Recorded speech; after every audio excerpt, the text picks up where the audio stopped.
बूढ़ी औरत की कहानी। मुकेश के गांव में एक बूढ़ी औरत रहती थी जिसे सारे मोहल्ले में लोग अम्मा कहते थे।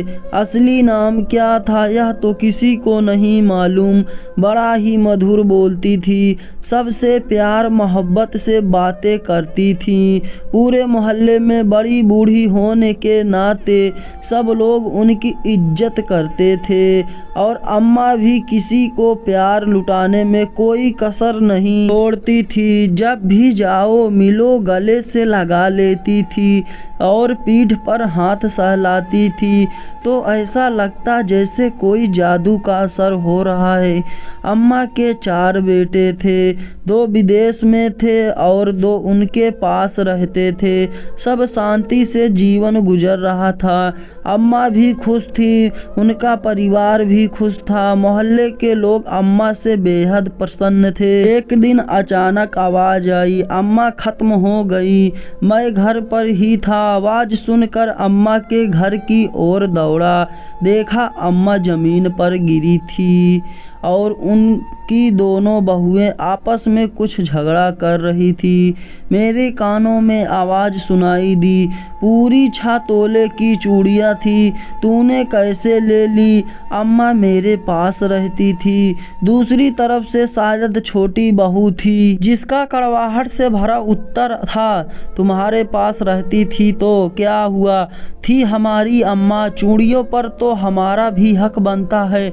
आखिर तुम्हारे यहाँ थी मगर खाना तो हमारे यहाँ खाती थी।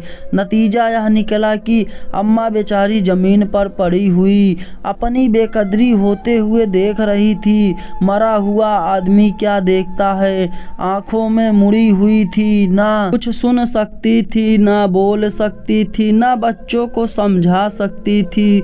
अगर अम्मा जिंदा होती तो कहती ऐसी चूड़ियों से जो घर में आग लगा दे, जंगल में फेंक आना ज़्यादा अच्छा है। सुबह की मरी हुई अम्मा। दोपहर के 2 बज गए। गर्मी का मौसम था, शरीर से दुर्गंध आने लगी। सारे मोहल्ले वालों इकट्ठा हो गए, कहने लगे भाई अब इन्हें शमशान घाट ले जाने का इंतजाम तो करो। दोनों बेटे ठहरे जोरू के गुलाम, उनसे एक शब्द अपनी पत्नियों को समझाने के लिए मुंह से नहीं निकल पा रहा था और दोनों बहुएं तो दोपहर में भी सूरज की तेज किरण की तरह मानो आग बरसा रही थी। आखिर मोहल्लों वालों ने चंदा किया, नाई को बुलवाया, अर्थी का सामान जुटाया। दोनों लड़के मुंह फुलाए बैठे रहे। बहुएं एक दूसरे को खा जाने की दृष्टि से देख रही थी। मोहल्ले वालों अर्थी को लेकर चले तो दोनों बेटे ने भी अर्थी को कंधा दिया। दिन भर अम्मा की याद में बीता।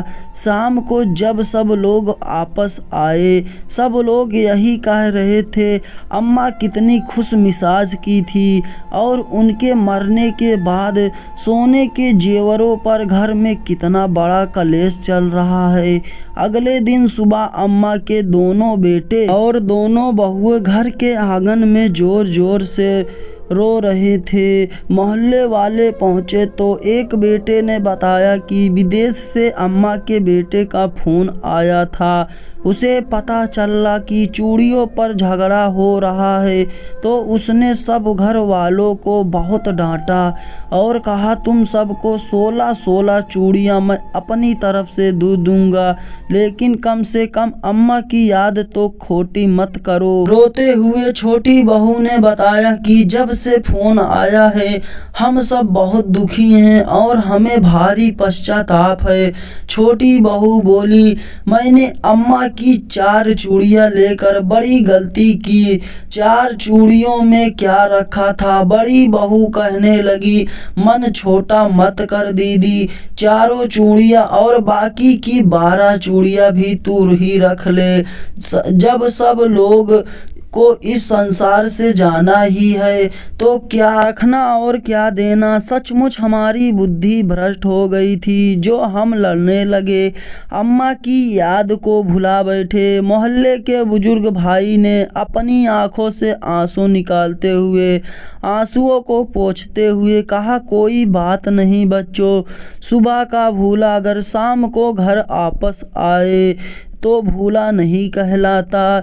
यह कहानी आपको अच्छी लगी हो तो कहानी को एक लाइक कर देना, कमेंट में ज़रूर बताना कहानी कैसी लगी। चैनल पे नए हों तो चैनल को सब्सक्राइब कर लें इसी ही तरह मज़ेदार कहानियों के लिए। इसी गर्भ